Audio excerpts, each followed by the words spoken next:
Olá, caríssimos irmãos, sejam bem-vindos a esta quarta semana do Tempo Comum, terça-feira, dia 4 de janeiro de 2020. Hoje, o santo que vamos lembrar é São João de Brito, né?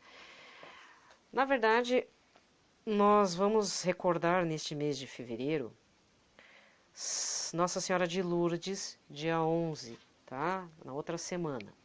E lembrando e recordando quais são as intenções de oração, né? As intenções do apostolado de oração, e que também envolve o vídeo do Papa. Em breve o Papa vai estar lançando o seu vídeo com as intenções desse mês de fevereiro. E já vou adiantar que é escutar os gritos dos migrantes. Rezemos para que o clamor dos irmãos migrantes, vítimas do tráfico criminoso, seja escutado e considerado. O que seria o tráfico? Não é só tráfico humano, né? Tem também traficantes de escravos, né, modernos, mas é aqueles coiotes, né? É o termo que se é usado principalmente no que faz a travessia do México para os Estados Unidos. Os intermediadores do mal, né? Eles cobram para fazer atravessar a pessoa e ainda não tem garantia nenhuma. Você pode ser ou pego pela imigração, tendo sorte, né? Porque está vivo, mas aí é humilhado, ou você acaba morrendo no procedimento de transporte ilegal, tá? Então vamos rezar por essas intenções, pedir a conversão dessas pessoas que traficam pessoas, fora tráfico de escravas sexuais, né? Isso existe muito, principalmente do Brasil para a Europa, para a Espanha principalmente. Então às vezes eludem mocinhas aí perdidas no interior, perdidas que eu digo saíram de casa porque brigaram com o pai, tem aquelas ilusõezinhas, né, de adolescente e tudo. Quando vê, estão na mão de traficantes, roubam todos os documentos e fazem elas vender o corpo. Triste isso, né? Muito triste. Então vamos iniciar a leitura da palavra, fazendo o sinal da nossa fé. Pelo sinal da Santa Cruz, livrai-nos Deus Nosso Senhor de todos os nossos inimigos. Em nome do Pai, do Filho e do Espírito Santo. Amém. A primeira leitura de hoje está na leitura do segundo livro de Samuel, capítulo 18, versículos de 9 a 10, 14, do 24 ao 25, do 30, e depois capítulo 19, versículo 3. Então ele avança, né, até o capítulo 18, versículo 9, você pode estar fazendo a leitura completa até o capítulo 19, versículo 3, fica mais completo. Naqueles dias, Absalão encontrou-se por acaso na presença dos homens de Davi e ia montando numa mula, e esta meteu-se sob a folhagem espessa de um grande carvalho. A cabeça de Absalão ficou presa nos galhos da árvore, de modo que ele ficou suspenso entre o céu e a terra, enquanto a mula em que ia montando passou adiante. Alguém viu isto e informou Joabe, que era da tropa de Davi, dizendo: Vi Absalão suspenso num carvalho. Joabe tomou então 3 dardos e cravou-os no peito de Absalão. Davi estava sentado entre 2 portas da cidade. A sentinela que tinha subido ao terraço da porta sobre a muralha levantou os olhos e divisou um homem que vinha correndo sozinho. Pôs-se a gritar e avisou o rei, que disse: Se ele vem só, traz alguma boa nova. O rei disse-lhe: Passa e espera aqui.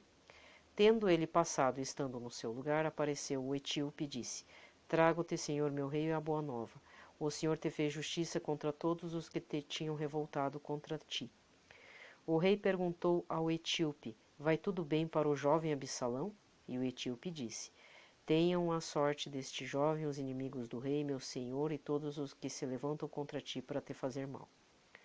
Então o rei estremeceu, subiu para a sala que está acima da porta e caiu em prantos. Dizia entre soluços: Meu filho Absalão, meu filho Absalão, por que não morri em teu lugar? Absalão, meu filho, meu filho. Anunciaram a Joabe que o rei estava chorando e lamentando-se por causa do filho. Assim a vitória converteu-se em luto naquele dia para todo o povo, porque o povo soubera que o rei estava acabrunhado de dor e por causa de seu filho. Palavra da salvação. O responsório de hoje está no Salmo 85, com o refrão: Inclinai vosso ouvido ao Senhor e respondei-me. Inclinai vosso ouvido ao Senhor e respondei-me. Inclinai ao Senhor vosso ouvido, escutai, pois sou pobre e infeliz. Protegei-me, que sou vosso amigo, e salvai vosso servo, meu Deus, que espere e confie em vós. Inclinai vosso ouvido ao Senhor e respondei-me. Piedade de mim, ó Senhor, porque clamo por vós todo dia. Animai e alegrai vosso servo, pois a vós eu elevo a minha alma. Inclinai vosso ouvido ao Senhor e respondei-me. Ó Senhor, vós sois bom e clemente, sois perdão para quem vos invoca. Escutai, ó Senhor, minha prece e o lamento da minha oração. Inclinai vosso ouvido ao Senhor e respondei-me. Inclinai vosso ouvido ao Senhor e respondei-me. A aclamação. Mateus 8, versículo 17. Aleluia, aleluia, aleluia. Aleluia, aleluia, aleluia. O Cristo tomou sobre si nossas dores, carregou em seu corpo as nossas fraquezas. Aleluia, aleluia, aleluia. Aleluia, aleluia, aleluia. O evangelho de hoje está em Marcos 5, versículos 21 a 43. Naquele tempo, Jesus atravessou de novo numa barca para outra margem. Uma numerosa multidão se reuniu junto dele e Jesus ficou na praia. Aproximou-se então um dos chefes da sinagoga, chamado Jairo, e quando viu Jesus, caiu a seus pés e pediu com insistência: Minha filhinha está nas últimas, vem e põe as mãos sobre ela para que ela sare e viva. Jesus então o acompanhou. Numerosa multidão seguia e comprimia. Ora, achava-se ali uma mulher que há 12 anos estava com uma hemorragia. Tinha sofrido nas mãos de muitos médicos, gastou tudo que possuía e, em vez de melhorar, piorava cada vez mais. Tendo ouvido falar de Jesus, aproximou-se dele por detrás, no meio da multidão, e tocou na sua roupa. Ela pensava: se eu ao menos tocar na roupa dele, ficarei curada. A hemorragia parou imediatamente e a mulher sentiu dentro de si que estava curada da doença. Jesus logo percebeu que uma força tinha saído dele e, voltando-se no meio da multidão, perguntou: Quem tocou na minha roupa? Os discípulos disseram: Estás vendo a multidão que te comprime e ainda perguntas quem me tocou? Ele, porém, olhava ao redor para ver quem havia feito aquilo. A mulher, cheia de medo e tremendo, percebendo o que lhe havia acontecido, veio e caiu aos pés de Jesus e contou-lhe toda a verdade. Ele lhe disse: Filha, tua fé te curou. Vai em paz e fica curada desta doença. Ele estava ainda falando quando chegaram alguns da casa do chefe da sinagoga e disseram a Jairo: Tua filha morreu, por que ainda incomodar o mestre? Jesus ouviu a notícia e disse ao chefe da sinagoga: Não tenhas medo, basta ter fé. E não deixou que ninguém o acompanhasse, a não ser Pedro, Tiago e seu irmão João. Quando chegaram à casa do chefe da sinagoga, Jesus viu a confusão e como estavam chorando e gritando. Então ele entrou e disse: E por que esta confusão e esse choro? A criança não morreu, mas está dormindo. Então todos começaram a caçoar dele, mas ele mandou que todos saíssem, menos o pai e a mãe da menina e os 3 discípulos que o acompanhavam. Depois entraram no quarto onde estava a criança. Jesus pegou na mão da menina e disse: Talita cum, que quer dizer menina, levanta-te. Ela levantou-se imediatamente e começou a andar, pois tinha 12 anos, e todos ficaram admirados. Ele recomendou com insistência que ninguém ficasse sabendo daquilo, e mandou dar de comer à menina. Palavra da salvação. Aqui termina a liturgia da palavra. Farei apenas 2 observações, uma para a primeira leitura e outra aqui para o Evangelho. Bom, do Evangelho, a observação, né, eu não vou entrar em detalhes, mas assim, acontece 2 situações aqui com Jesus. Primeiro, ele é chamado para curar uma menina muito doente, filha do chefe da sinagoga.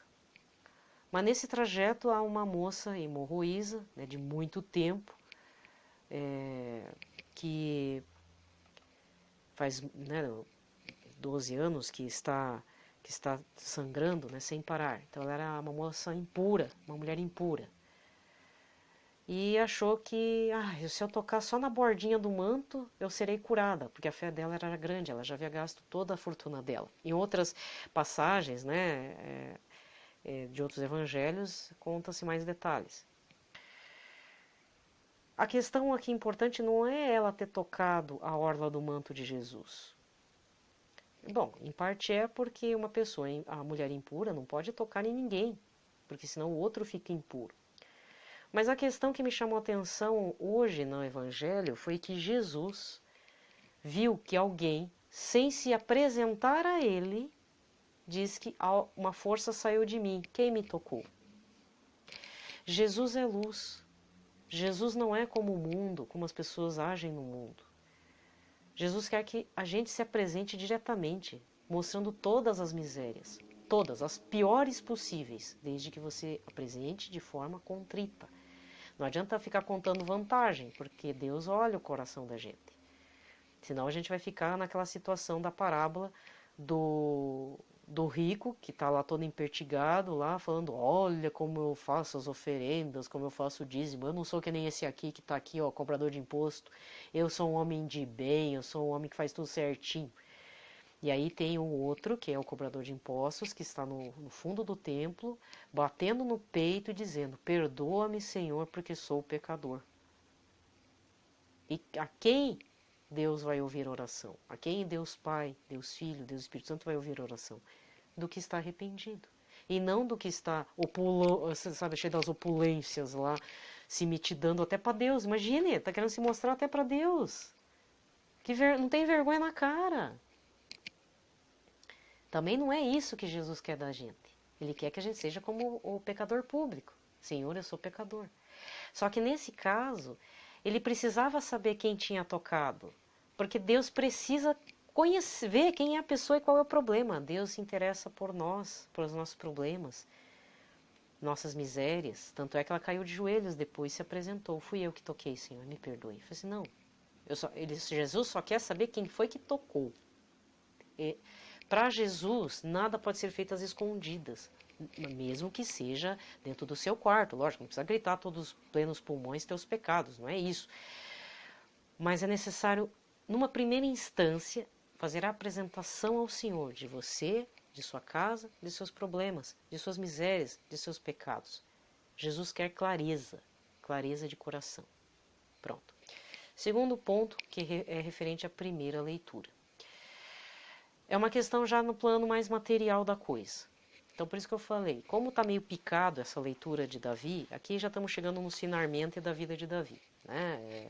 Ele foi traído pelo filho Absalão, que tentou usurpar o trono e tudo. E, infelizmente, Absalão teve um péssimo destino. Mas aí, Joabe pensou assim, não, ele usurpou o trono do rei. Joabe é o partidário de Davi. Viu viu o inimigo, porque não via como filho de Davi, viu como inimigo do trono de Davi e do seu senhor. E aí viu numa fragilidade e matou o usurpador do trono, pensando que iria agradar a Davi. Mas o que acontece? Davi chora a morte de seu filho. Então, assim, se você vê na história várias situações em que envolveram morte por sucessão de tronos, isso em qualquer lugar, Inglaterra, França, Portugal, etc. Você vai ver um monte de gente usurpando o trono à revelia mesmo, a bel prazer. Filho matando os pais matando irmãos, os pais matando os filhos ou tios, e vice-versa. É uma bagunça, não há respeito nenhum de parentesco, né? É um matando o outro. Se não for parente, então piorou. Né? Vamos usurpar mesmo, porque é um estranho. Mas aqui acontece uma situação que hoje em dia as pessoas não se tocam, porque as relações familiares estão deturpadas e depauperadas, estão fragmentadas, estão sem respeito algum. Talvez você pergunte por que Davi chorou se o Piá errou, né? Mas era filho de Davi. Se você lembrar da leitura de ontem, o próprio Davi fala, se Deus Todo-Poderoso está permitindo que alguém me amaldiçoe, que é da casa de Saul, então eu mereço essa maldição. E quem sabe lá na frente, essa maldição não vire uma graça, uma aventura. Não é aventura, é ventura. É como se fosse sobrenome, ventura. Que é graça, que é uma dádiva, né? E mesmo assim, Davi fala, Absalão que saiu das minhas entranhas me traiu. O que eu posso esperar dos outros? Isso na leitura de ontem, primeira leitura.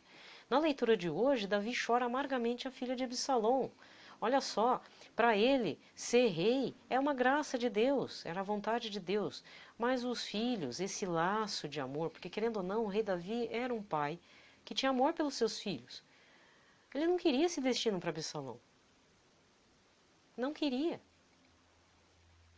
Então, eu vou colocar, de novo, eu já falei para vocês numa situação de luto que eu passei esses dias, que infelizmente eu já ouço essa palavra e vou repetir. Se você vê uma pessoa enlutada, que cuidou de uma pessoa especial, de um pai e de uma mãe que ficou acamada, de uma pessoa que estava na UTI, uma pessoa cheia de feridas chamadas escaras, daquelas que é difícil, a escara mata a pessoa acamada. E você chega e fala para a pessoa, não, a pessoa descansou. Não fale isso. Porque a pessoa que estava cuidando, por mais que estivesse fisicamente cansada, mesmo que fosse só um resto de vida que aquela pessoa tivesse na base de equipamento de mini UTI dentro de casa, na base da fralda, se falasse que uma erva da Amazônia dava mais uns 5 dias, 5 anos de vida para a pessoa iria até a Amazônia pegar essa erva aí e dar para o doente, para ficar mais 5 anos com ela. Por mais que estivesse estressada, emocional abalado, a pessoa que cuida do doente, se for um familiar muito próximo, vai querer a pessoa do lado. A não ser que a própria pessoa fala que descansou, aí já é outra história. Mas geralmente as pessoas que eu conheço, que cuidaram de gente assim, de pessoas nessa situação dramáticas e permanentes e dolorosas, a gente quer a pessoa do lado. Então nunca fale para a pessoa. Isso não conforta a pessoa se você disser descansou, porque você não pode me dar garantia. Ó, se você falar isso, você me dá garantias que a pessoa está descansando mesmo. Me dê. Prove por A mais B como uma equação matemática que a pessoa realmente está descansando em Deus. Não está, não. Por isso que a gente reza para as almas do purgatório. Porque no fundo a nossa alma sabe que aquela alma que partiu, aquela pessoa que partiu, não está tá na glória de Deus sim, mas deve estar purgando os pecados. A nossa alma sabe, por isso que dói tanto a questão da morte. Eu prefiro ficar na dúvida, me obrigar a rezar pelos meus entes queridos, sabe? Que eles devem estar purgando lá no purgatório, porque é muito doloroso saber que de repente foi para o inferno, porque eu tenho certeza que para o céu não foi ainda. Só os santos, muito santos, e ainda assim eles nem tinham essa certeza. Aí eu volto a falar, aí puxo o gancho dessa situação, né? Que aí é o pitaco, que é a meditação da primeira leitura. Às vezes tem filhos, principalmente filhos, pais também, não foram boas pessoas na vida. Eu, por exemplo, tive um caso dentro da minha família, assim, não direto do meu pai, né? Era uma realidade do meu pai. Quando a minha avó faleceu, infelizmente ela era uma senhora muito má, ela sentia prazer em ver os outros chorar, ela humilhava de propósito. Ela já está morta faz tempo, então por isso que eu estou contando. Não tem problema, até porque meu pai também partiu. O que acontece? Quando minha avó faleceu, uma senhora vizinha dela, em vez de dar pêsames, qualquer coisa, simplesmente chegou na frente do meu pai e falou: eu sei que é sua mãe, mas que bom que ela morreu, né? O meu pai ficou, meu pai ficou desolado. Eu não sabia se chorava a morte da mãe ou se tinha que aturar um trem desse dentro do velório. Então eu vou te dar um aviso, se você tem mania de vingança. Tudo bem você não gostar daquela pessoa, mas se for para chegar no velório e ofender a memória do morto, mesmo que tenha sido um cara bem ruim, não fale nada para os familiares próximos, porque aquela foi a única realidade de mãe, realidade de pai, de irmão, de tio, de filho que aquela pessoa teve. E é isso que acontece com o rei Davi. Absalão foi traidor? Foi. Não respeitou o pai? Não respeitou. Mas nem por isso Davi deixou de amar o filho. Porque foi a realidade de filho, que era Absalão, que Davi teve. No caso de Absalão, né? E mesmo assim Davi chorou. Fica a reflexão naquelas horas que ninguém sabe o que fazer num velório. Porque realmente a gente não sabe o que fazer mesmo. Mas uma das poucas coisas que eu aprendo tem que ir no velório quando é chamado, não falte, porque depois a pessoa fica magoada com a gente. Eu mesmo estou magoada com umas pessoas que não foram no velório do meu pai. Então, é feio dizer, mas estão no meu caderninho preto, sabe? Tá bem anotadinho. E outra coisa, não sabe consolar, não fale coisa desnecessária. Velório não é hora para você falar o que vem na tua cabeça, nem fazer vingança. Você quer fazer vingança? Então faz por tua conta, mas bem longe dali. Vingança que eu digo assim, quer cuspir na lápide da pessoa depois, você cospe, mas não na hora. Desculpa estar falando essas coisas, né? Mas vamos falar a verdade. Tem gente que, Deus me livre, foi um capeta na terra. Mas foi pai de alguém, é mãe de alguém, é filho de alguém, sabe? E você não pode ultrapassar o limite. Jobe ficou indignado, tanto é que se você acompanhar a leitura, Jobe vai ainda questionar Davi. Mas Davi tem razão. Só quem é pai, só quem é mãe, só quem tem filho nessa situação de traição sabe a pior traição que tem. E você ama a pessoa. Você não consegue odiar, por mais que tenha acontecido aquilo. Uma pessoa que sofreu estupro, no fundo, ela queria que o pai ou o agressor que fez a violência sexual, geralmente é o pai, o tio, um irmão, alguma coisa assim, né? E a vítima é uma mulher. Geralmente a pessoa que é estuprada, no fundo, queria que a realidade fosse diferente. Não queria que aquela situação acontecesse. Ela sente ódio, mas também ama a pessoa, sente alguma coisa pela pessoa, porque a relação é muito forte, porque é uma ligação muito forte. Relações familiares consanguíneas são extremamente fortes, até entre primos que não se conhecem. Né? E pergunta se a pessoa quer que o pai morra. Talvez fale da boca para fora que sim, mas na hora que morre, aí vem toda uma situação mal resolvida e ambígua também, contraditória e paradoxal de sentimentos, de emoções. Né? Então fica o alerta, porque vai acontecer uma hora ou outra um velório. Vá, console, fique lá, né? Dê o seu apoio, mas feche a boca. Por favor. Porque se for para falar e ofender, é melhor que faz que nem o Ariano Suassuna fala. Quer falar mal? Fala pelas costas, para não ofender a pessoa. Magoa, né? Você quer magoar, magoa depois, assim, fala pelas costas. Aí depois você pode negar, aí passa um óleo de peroba, dá uma de mentiroso mesmo. Pronto, assume também que é mentiroso. Mas não faça essas coisas na frente. Porque a pessoa já está abalada pela morte. É uma ruptura muito grande essa questão de morte. E aí vem uma pessoa e ainda fala essas coisas. Né? Aí eu fico pensando nessa mulher que falou da minha avó, né? Não estou defendendo a minha avó. Minha avó, infelizmente, fez o que fez mesmo. Fazer o quê? Tem que pedir desculpas para todas as familiares, para todos os que... Porque muitos já morreram. Então tem que pedir para os descendentes dessas pessoas às quais ela ofendeu, tem que pedir desculpas, né? Tem que fazer expiação, fazer alguma coisa. Né? O meu pai poderia ter dito, então, desculpa se ela te ofendeu. Né? Só que isso não lhe dá o direito de julgar a mãe de ninguém. Eu já falei. Você tem uma mãe difícil, um pai difícil, um avô difícil. Às vezes é uma pessoa que é até assassino, traficante, né? Causou dor, estuprou alguém da família. Perdoar, não estou falando para perdoar, mas saiba que ele continua sendo da sua família, do seu laço consanguíneo. É muito forte. Então pondere bastante, não fique jogando pedra, sabe? Pior coisa que tem. É pior coisa. É uma situação bem complicada. E eu trago isso porque eu vi aqui. Hoje eu entendo o que Davi... Eu não tenho filhos, mas eu entendo a dor de Davi. Ele não... Dane-se o trono. Meu filho morreu. Né? Que pai que quer enterrar o filho? Não é? Então, vamos ficar então com essa meditação. Desejo a todos uma ótima terça-feira, uma ótima semana, quarta semana do tempo comum, rumo ao período quaresmal, né? Que a gente tenha já o coração preparado para fazer as penitências e jejuns necessários para a nossa mudança, a nossa conversão efetiva em algum processo interno aí. Paz e bem.